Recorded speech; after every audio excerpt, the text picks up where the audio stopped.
Programme के इस हिस्से में हम बात करेंगे मुल्क की मईशत से मुतालिक। वज़ीर ख़ज़ाना मिफ्ता इस्माइल साहब ये कहते हैं कि हमने मुल्क को डिफ़ॉल्ट होने से बचा लिया है और पाकिस्तान तहरीक इंसाफ की हुकूमत जब गई थी तो मुल्क डिफ़ॉल्ट होने की नहज पर पहुंच चुका था। तो आज हम सवाल उठाएंगे कि क्या वाकई में अब पाकिस्तान डिफ़ॉल्ट होने से बच गया है? क्या मुल्क की मईशत अब जो मुश्किल फ़ैसले ले रही है ये हुकूमत उससे बेहतर हो जाएगी? और क्या ये लॉन्ग टर्म इसके इफेक्ट्स होंगे या फिर शॉर्ट टर्म राइट नाउ जो इस वक्त सिचुएशन है इसी पर इसका असर होगा? ये हम जानने की आज कोशिश करते हैं। हमारे साथ आज मौजूद हैं डॉक्टर शाहिद हसन सिद्दीकी, माहिर मईशत हैं। बहुत शुक्रिया सर हमें ज्वाइन करने के लिए। सबसे पहले तो सर एक चीज़ मैं चाहूँगी कि आप क्लियर कर दें, क्या वाकई में पाकिस्तान तहरीक इंसाफ की हुकूमत जिम्मेदार थी इस वक्त मुल्क की मईशत की जो हालत है इसकी? क्योंकि मौजूदा हुकूमत तो इल्ज़ाम लगाती है कि पीटीआई की गलत पॉलिसियों की वजह से मुल्क इस हाल पर पहुंचा। देखिए, पहले मैं आपसे इजाज़त से ये कहूँगा कि आप सियासी दुश्मनी ज़रूर करें लेकिन रियासत पाकिस्तान के साथ दुश्मनी ना करें। जब से ये हंगामा आराई शुरू हुई है फरवरी से, मैं कम से कम 2 दर्जन दफ़े कह चुका हूँ 28 फरवरी से कि पाकिस्तान के डिफ़ॉल्ट का कोई इम्कान नहीं है। सिफर दिवालियापन की कहना, खुदा न खास्ता पाकिस्तान दिवालिया हो रहा है तो जो ये बातें करते हैं उन सबको शर्म आनी चाहिए, क्योंकि मुल्क तो हमारा है ना। कैसे डिफ़ॉल्ट कर सकता है? नहीं कर सकता है डिफ़ॉल्ट, कोई सवाल ही नहीं पैदा होता है। कोई छोटा मोटा गया गुजरा मुल्क नहीं है। तो मैंने रिकॉर्ड पर 1 दर्जन दफ़े कहा है मुख्तलिफ चैनल्स पर कि हम डिफ़ॉल्ट नहीं कर रहे, ना करेंगे, ना दिवालियापन की बातें करना अहमखाना है।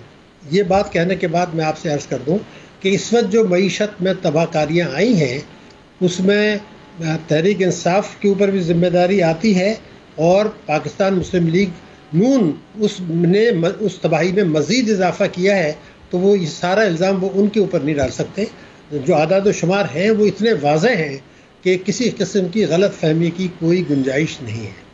अब जिस तरह से आपने सवाल पूछा और कई नुकात एक साथ उठा दिए, तो मैं अगर आपको मुख्तसरन आपको ये बताऊँ कि इमरान खान साहब ने जब उनकी हुकूमत गई उससे बहुत पहले से जो हमारे इकनॉमिक इंडिकेटर्स थे वो उससे बहुत ज़्यादा ख़राब थे जो उनको विरसे में मिले थे। इसमें कोई शुबे की बात नहीं है।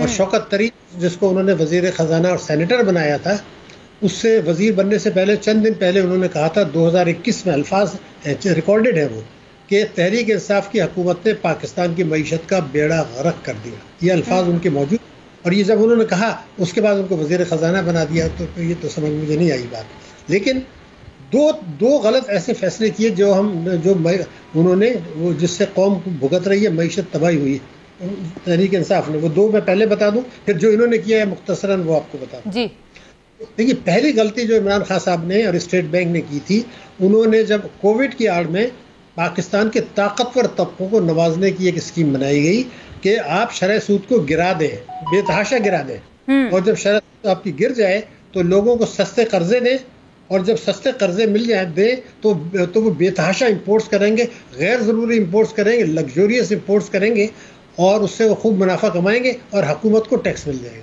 सीधी सीधी बात है। गाड़ियाँ इंपोर्ट हो रही हैं तो हुकूमत को कस्टम ड्यूटी सेल्स टैक्स मिल गया। ये ताकतवर लोगों ने खूब सस्ते कर्जे लेके कई 100 अरब रुपए कमा लिए। अब इसके नुकसान जब हो रहा था तो मैं आपको बता दूं कि उन्होंने बैंकों के करोड़ों खातेदारों को 800 अरब रुपया उनके मुनाफे में कम दिया, और जो कानून तोड़े वो 26A4 और 40A बैंकिंग कंपनीज ऑर्डिनेंस, ये मैं इसलिए बता रहा हूँ कि कोई ये ना कि हवा में बात कर रहे हैं। तो उन्होंने डिपॉजिट से कई करोड़ रुपए खींचे, बेतहाशा इंपोर्ट्स बढ़ाई, बेतहाशा तिजारती खसारा बढ़ाया, बेतहाशा जो है वो करंट वो आपके डॉलर के रिजर्व्स गिराए और रुपए की कदर गिरी। ये थी एक। जब ये सूरत हाल थी तो उन्होंने अचानक 28 इमरान खान साहब ने खुद पर्सनली 28 फरवरी 2022 को IMF के साथ एक मुआहदा किया था, वो तोड़ दिया, जिसको ये बारूदी सिरंग कह रहे हैं। उसके इम्पैक्ट क्या हुआ मैं आपको बता दूं। वो अगर ये मुआहदा नहीं तोड़ते तो 3 या 4 दिन में हमें $900 मिलियन IMF की किस्त मिल जानी थी, क्योंकि उनके साथ मुआहदा हो चुका था। वो जैसे ही $900 मिलियन वहाँ से मिलते, आपको चाइना ने $2.3 अरब देने थे और सऊदी अरब ने देने थे, हमारे रिजर्व बढ़ जाते हैं। डॉक्टर साहब, ये मुआहदा तोड़ा किस तरह से गया? ये मौजूदा हुकूमत जो कहती है कि इन्होंने जानबूझकर पेट्रोल की कीमतें जो हैं कम कर दी, हालांकि इन्होंने मुआहदा किया था IMF के साथ ये कीमतें बढ़ाएंगे, ये उस तनाजुर में आप बात कर रहे हैं? जी बिल्कुल, मैंने वो मुआहदा देखा है। उन्होंने ये कहा कि हम 4 रुपए महीना पर लीटर इजाफा करेंगे और बिजली के नरखों में भी करना था, पेट्रोल भी। अचानक 28 फरवरी को अचानक जो जो उनका IMF का प्रोग्राम कोई 20-21 माह मुअत्तल रहा था, वो मुअत्तल इसलिए रहा था, सस्ती शरह पर कर्जे दे रहे थे, IMF इजाज़त नहीं देता। जब खूब कमा लिया तो फिर उन्होंने IMF से मुआहदा करके किस्त ले ली, और उसके अचानक जो है ये मुआहदा तोड़ा, ये कहा कि अब हम जून तक या पेट्रोल और डीजल के दर कम कर रहे हैं, जून तक हम नहीं बढ़ाएंगे। तो ये मुआहदा तो टूट गया ना। तो जैसे ही मुआहदा IMF ने कहा भाई आप इस्लामी जमहूरिया पाकिस्तान ने उनके साथ मुआहदा किया है, इमरान खान ने या किसी और ने नहीं किया, तो एक हुकूमत कैसे मुआहदा तोड़ सकती है।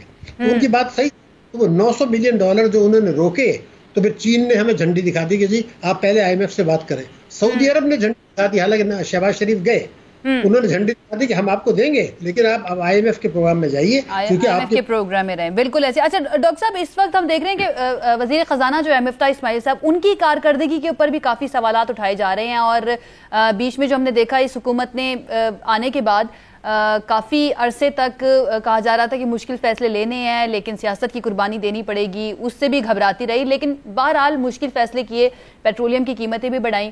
तो वाकई में क्या यहाँ पर कारकर्दगी में मसला नजर आता है या है वजीर खजाना मिफ्ता इस्माइल की, या फिर अगर शौकत तरीन साहब या फिर इसहाक डार साहब होते तो सूरत हाल को बेहतर तरीके से हैंडल किया जा सकता था?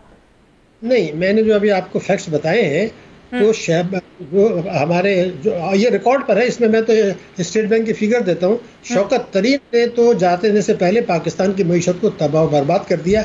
जुलाई से लेके आप ही देखिए अप्रैल तक जो तिजारती खसारा था वो पाकिस्तान की तारीख में सबसे ज्यादा था, और पिछले साल इसी मुद्दत से कोई 15-16 अरब डॉलर ज्यादा था। वो तो तबाह बर्बाद कर दिया था, इसमें कोई शक नहीं। लेकिन जो हमारे जो नए वजीर खजाना साहब आए हैं, उन्होंने बिल्कुल उन पर ऐसे इल्ज़ाम हैं जिसको वो कभी भी धो नहीं पाएंगे। पहला इल्ज़ाम तो ये है कि देखिए पाकिस्तान कुछ मईशत कितनी भी तबाह हो, हमें पता है, और हमारे पास 4-5 मिसालें मौजूद हैं। अगर हुकूमत पाकिस्तान चाहती तो हम जो है दुनिया में 3% 2% पर कर्जे मिलते हैं डॉलर के, आप कहिए हम 13% देते हैं, आप एक महीने के लिए 13% पर डॉलर ले आते।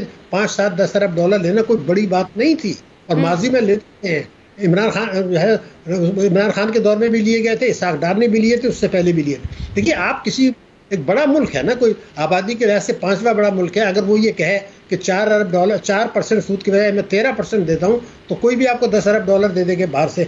वो इन्होंने कोशिश नहीं की, जाना कि माजी में मिलते रहे थे, क्यों नहीं की, ये उनको जवाब देना पड़ेगा, और ये तारीख में सवाल आएगा क्यों नहीं है। अगर ये ले लेते तो जुमला ठीक है। अच्छा डॉक्टर साहब, आपने बात की कि जहांगीर शौकत तरीन साहब जब गए थे तो मईशत को बर्बाद करके गए थे, लेकिन इकोनॉमिक सर्वे के अंदर जो नंबर्स आए, जिसके ऊपर पाकिस्तान तहरीक इंसाफ बड़ा क्रेडिट भी ले रही है कि देखिए जी हमारी GDP ग्रोथ कितनी जबरदस्त रही, हमारी एक्सपोर्ट्स कितनी अच्छी रही, बाकी शुबों के अंदर हमने अहदाफ से ज्यादा अचीव किया अपना टारगेट जो था। तो सर उसके ऊपर तो वो क्रेडिट लेते हैं कि देखिए जी हम तो मईशत बड़ी अच्छी चला रहे थे, और आप कह रहे थे कि हमारी वजह से महंगाई हुई है और हम महंगाई को कम करने के लिए आए हैं, लेकिन आपने आके महंगाई को और बढ़ा दिया। देखिए ऐसा है कि पाकिस्तान में जो मईशत पर बात होती है, वो लोग जो है ना परसेप्शन की बुनियाद पर बात करते हैं, आदाद व शुमार पे नहीं करते, और सियासत होती है। मैं जो फिगर दे रहा हूँ, मेरी ये जिम्मेदारी है कि एक एक लफ्ज़ सही है, और वो स्टेट बैंक के रिकॉर्ड में है जो मैं दूंगा, और मिनिस्ट्री ऑफ फाइनेंस और इकोनॉमिक सर्वे में मौजूद है जो बातें मैं कर रहा हूँ। नंबर 1, कोई एक पैसे का फ़र्क नहीं होगा। असल बात ये थी, पहले मैं जुमला कर लूँ कि जिस दिन इमरान खान साहब की हुकूमत गई थी, डॉलर 182 रुपये में था, अब ये 212 पर आ गया था 2 दिन पहले। तो और रिजर्व हमारे गिर रहे थे, तो इनके लिए क्या मुश्किल था कि ये बाहर से स्टेट बैंक भी लाता पैसे, जो माजी में लाता रहा था हायर रेट ऑफ इंटरेस्ट पर, क्योंकि हमारे बैरूनी कर्जे इस हुकूमत के दौर में 4000 अरब रुपया बढ़ गए मुल्क की करेंसी में, रुपए की कदर गिरने से। उसको बचाने के लिए अगर आप 13% पर 1-1.5 महीने के लिए ले आते, जब तक IMF का प्रोग्राम होता, तो क्यों नहीं किया, माजी में करते रहे। दूसरा ये था कि देखिए स्टेट बैंक और हुकूमत, इमरान खान ने खुद ये किया था कि जब डॉलर गिर रहा था, उन्होंने गवर्नर स्टेट बैंक को बुला के डांटा कि क्या हो रहा है, अब भी सट्टेबाजी हो रही थी, उस वक्त भी हो रही, तो 2 दिन के अंदर डॉलर बेहतर हो गया। डार साहब ने कहा कि सट्टेबाजी हो रही है, उन्होंने झाड़ फटकार की, डॉलर बेहतर हो गया, सॉरी रुपये। इन्होंने कोशिश नहीं की, ना रिजर्व बढ़ाने की कोशिश की, और ना ही जो है वो रुपये की कदर को बेहतर बनाने की कोशिश की। ये इल्ज़ाम रहेगा। अब आपका जो सवाल है उस पर मैं आपको बता दूं, मैं एक स्टेटमेंट अब दे रहा हूँ। इकोनॉमिक सर्वे में जो आदाद शुमार है, जिसकी ये रेफर कर रहे हैं, और उसके मुताबिक 2018 में जब इमरान खान साहब की हुकूमत आई थी, बेशतर माशी अशारिये उससे ज़्यादा ख़राब हैं। ये स्टेट बैंक भी कह रहा है और इकोनॉमिक सर्वे भी कह रहा है। ये अल्फाजों को खेलते हैं। असल में हमारा मसला क्या है, हमारा ये होता है कि जैसे आपके रिजल्ट गिर गए तो ये कहते हैं 4 दिन पहले के मुकाबले में आज बेहतर हो गए। अरे भाई, आपने जब लिया था 19 में क्या था, 20 में क्या था, 21 में क्या था, ये अल्फाजों से खेलते हैं। मैं दोबारा कह रहा हूँ, सियासत की जाती है और मुश्किल टर्म्स को यूज किया जाता है जो कि जो आम लोग हैं उनके लिए काबिल फहम उस तरह से नहीं होता। अच्छा सर, आज वजीर आजम ने जो बयान जारी किया है वो कह रहे हैं कि आगे मजीद जो है महंगाई आ रही है, बल्कि महंगाई का तूफान आ रहा है। सर ये बताइएगा, कितना आवाम को मेंटली प्रिपेयर रहना चाहिए मजीद परेशानियों के लिए, महंगाई के लिए? देखिए, मैं आपको बिल्कुल वाज़ेह तौर पे बता दूं, जनवरी 2021 में हमारी अफरात-ए-ज़र जो थी, महंगाई 5.7% थी। ये इकोनॉमिक सर्वे आप देख लीजिए, 5.7%। ये साहब जो इमरान खान की हुकूमत गई, शौकत तरीन गया, उसमें 13.4% तो छोड़ के गए। और दुनिया में हमारा तीसरा नंबर महंगाई में। और जब ये कहते थे सारी दुनिया में महंगाई है, तो मैंने एक सवाल पूछा था जो जवाब नहीं दिया कि जो महंगाई का तो सैलाब आया था तो बांग्लादेश और भारत की सरहद में क्यों नहीं गया, हमारा ही क्यों आता है? ठीक है ना। तो इसका मतलब ये है कि 5.7 से 13.4 पर ये लेकर गए थे। ये इकोनॉमिक सर्वे में आपको मिल जाएगा, स्टेट बैंक की रिपोर्ट मिल जाएगा। लेकिन ये ज़रूर कहूँगा कि इस हुकूमत ने बड़ी ज़्यादती की है पाकिस्तान के साथ। मैं खाली पीटीआई को क्रिटिसाइज नहीं कर रहा हूँ, इन्होंने भी सियासत के साथ खिलवाड़ किया। और आपने शुरू में जो कहा था, डार साहब ने जो इनके से बहुत सीनियर हैं, नवाज शरीफ साहब के दस्तरास्त हैं, उन्होंने इनकी जो सलाहियत है उस पर सवालिया निशान लगाया है, बिल्कुल मिफ्ता इस्माइल की। और मैं आपसे खुद ही कह रहा हूँ, ये 2 महीने तक क्या बातें कर रहे थे IMF से। देखिए, मैं अगर हूँ, मुझे IMF से मुज़ाकरात करने हैं, मैं कहूँगा जनाब ये बैठे, आपकी क्या शराइत है उस पर बात करें। अगर वो आपकी पावर्स नहीं है, आप उसी वक्त जो है अपने प्राइम मिनिस्टर से बात करें, वो आपको जवाब देंगे। 2 महीने तक ये जो किया, इसमें जो रिजल्ट गिरे 182 से 212 पर आ गए थे, तो कभी सोचा कि 30 रुपये अगर डॉलर गिरता है, 75 अरब डॉलर की इम्पोर्ट है, तो उनको तो टैक्सेस मिल गए, कस्टम ड्यूटी से। लेकिन 4,000 के अरब के कर्जे बढ़ गए, महंगाई बढ़ गई।